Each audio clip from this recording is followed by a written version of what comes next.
السلام علیکم و رحمت الله و برکاته. دوستان عزیز، امروز با همراه یک شهباز الحمدلله که بسیاری ها میگفتن که کی میوریش خوش اومدی. اینا تلفن های ارزان در شهر مسکو میتونید سریع رقم های روی اکران میتونید که زنگ بزنین، با واسطه پشت میتونید روانتون کنن به تمام شهرهای روسیه. زنگ بزنین چه نوع تلفن در کارتون هست برای شما پیدا کرده میتونید. تلگرام کانالشون در پایان میتونین بدرین بعد پیشت کنین. الحمدلله که روز خدا موفقش گردون. هر یک چی وقت ساعتی خودش داره. او سال بدنه؟ قریب بل سال نو بدنه و که پیش سال وقت بدنه. سال نو میگذرونه میرم که ابو نصیب دایی سال داره. اینا ها همین وقت او سال همین وقت ساعتا بود. شاید که اگر ویدیو رو پیدا کنیم همین سال نو کو از راد همین بخش گپ تا بود. همین سال نو کنسرت بود. گفتم با کنسرت تا بگذرونه رنگ سلام میمونه کار بیفتم کنسرت توکلش وقت داری. اینا به خاطر الله و به خاطر برادرها در افیرش یعنی گفت که میپرتم میخیزم میرم به خواست الله، به خاطر الله. هر آن کاری که به خاطر الله که کنی الله خودش موفق میگردونه. خداوند در قرآن میفرماید که و تعاونوا علی البر والتقوى ولا تعاونوا علی الاثم والعدوان.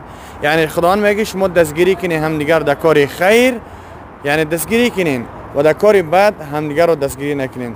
در صحنه بگم در کار ریپش یگان بار دستگیری که نیستم خیلی چه در کار مثال پیش یعنی که می اومد یگان بار مثال دستگیری بود یگان چه به طرف ما خیلی همون خونه داوژن کاگی بوده. یعنی همین قد تکلیف کرده بودیم یعنی دستگیری نه بود نه خیلی که ما اینا را بگی موزیکا تا بساز نه کلیپ که خیلی گپ چپ دستگیری ایمینا کاگرپ نبوده طرف حضرت که انسانوار مهمونی میکرد مهمانداری میکرد میشتم یعنی یکمون چیزی که ما بردیم برات چی بود؟ جای نماز بود. بله نماز بود قرآن دیگه جای نماز قرآن همون جای نماز مونده که اونجا ده هم قما بود غوث خشرو ان شاء الله تا جای نماز ان شاء الله توفه است ان شاء الله توفه برای میتمت. یعنی وقتی که ما را زنگ زد گفت یک چیز در کاره، گفت جای نماز. باجی جای نماز وقتی که مسکو اومده بود 2 سال باجی جای نمازش میگم طلب نکرده بود. قطعی اینتا بودیم نه قرضم بودم شوی دیگه من خدمت بردم نه قطعی رفته بودیم الحمدلله. یعنی این روز ببین که یعنی 1 سال پیش با هم یک جا بودیم.